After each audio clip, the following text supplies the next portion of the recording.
Selamat siang untuk kita semua. Yang terhormat Suster Modestin Amsikan sebagai dosen pengampu mata kuliah Katekese Umat 2 dan teman-teman seperjuangan yang saya kasihi dan saya banggakan. Pada kesempatan ini saya akan melaksanakan wawancara bersama dengan siswa sekolah menengah atas dengan tema perkembangan siswa sekolah menengah atas. Di sini saya akan memperkenalkan diri saya terlebih dahulu. Nama lengkap saya Elviana Arnitaus, biasa disapa Arni dengan nomor NIM 1403.20.R. Asal Universitas Sekolah Tinggi Pastoral Santo Petrus Keuskupan Atambua, tingkat 2, semester 3B. Inilah perkenalan singkat dari saya. Waktu selanjutnya saya berikan kepada siswa untuk memperkenalkan dirinya.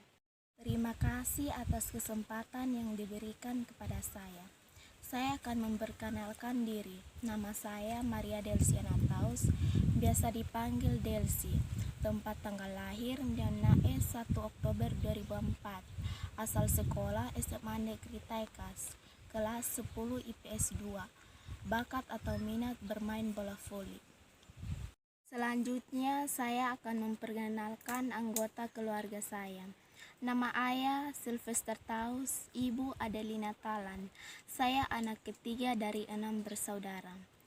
Saya berasal dari keluarga yang sederhana dan hidup berkecukupan. Inilah perkenalan singkat dari saya.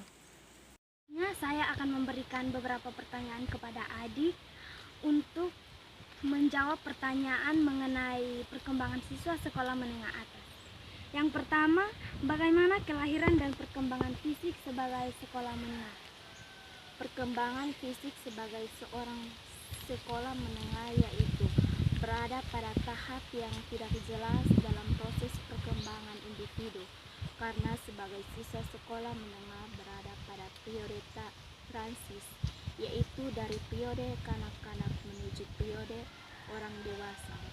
Pada masa tertentu ada perubahan yang bersifat universal, yaitu meningginya emosi yang intensitasnya bergantung pada tingkat perubahan fisik dan psikis, pertumbuhan tubuh, perubahan minat.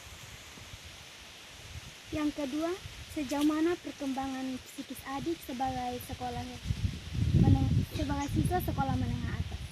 Perkembangan psikis sebagai siswa sekolah menengah yaitu suatu keadaan yang terus terjadi seperti saling mempengaruhi dan sedikit berkembang antara individu yang lain dengan yang lain.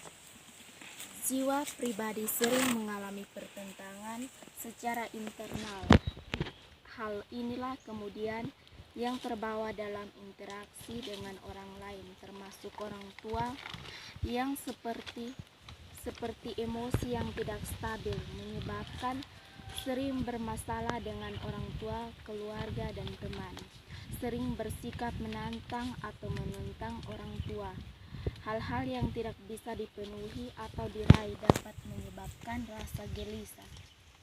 Yang ketiga, coba adik sebutkan ciri-ciri psikologis dalam diri sebagai siswa sekolah menengah atas. Ciri-ciri psikologis dalam diri saya sebagai seorang siswa sekolah menengah. Yang pertama, penajaman kesadaran dan perasaan sehubung dengan kehidupan yang akan datang. Penentuan nasib diri dan pilihan profesi. Yang kedua, gaya hidup, tugas, cinta, dan kesetiaan. Yang ketiga, keingintahuan pikiran luasnya minat dikombinasikan namun dengan hamburan. Tidak adanya sistem dalam memproses pengetahuan. Yang keempat, coba adik jelaskan perkembangan kepribadian sebagai seorang siswa sekolah menengah.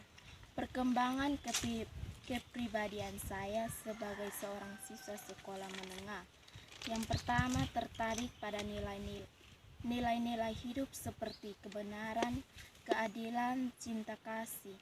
Yang kedua, menghayati nilai-nilai agama untuk memikirkan ruang iman secara kritis dan berusaha untuk menangani ketegangan-ketegangan dan mencari kesinambungan hidup dengan kegiatan iman. Yang berikut coba adik jelaskan perkembangan iman sebagai seorang siswa sekolah menengah. Perkembangan iman saya sebagai seorang siswa sekolah menengah. Kepercayaan yang disebut konvensional sebab secara konfliktif, efektif dan sosial seorang remaja menyesuaikan diri dengan